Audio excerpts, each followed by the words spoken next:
آج میں پوری پاکستانی میڈیا کے ذریعے بتانا چاہتا ہوں ایک نیا منصوبہ، اور وہ یہ ہے کہ کہا جا رہا ہے کہ جب برفباری ختم ہوگی، برف پگھلے گی،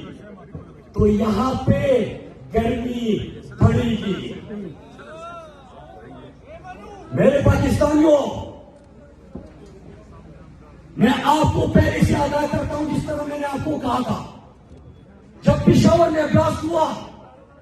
ہمارے بہادر پولیس کے جوان شہید ہوئے، تو ان بے شرموں نے ان کی میت کا جنازوں کا انتظار بھی نہیں کیا۔ ہمارے پولیس والوں کا ابھی خون بھی خشک نہیں ہوا تھا کہ امپورٹڈ وزیر اعظم کا بیان آتا ہے کہ میں نے اتنے پیسے دیے، وہ بے شرم آدمی میرے جنازے اٹھے ہیں، تم اس کا انتظار نہیں کر رہے۔ اگر آپ پولیس کی بات کرتے ہو تو سن لو، میرے خیبر پختونخوا کے وہ بہادر پولیس ہیں جو فرنٹ لائن پہ لڑتے ہیں، اور میرے لوگ ان کو خراج تحسین پیش کرتے ہیں۔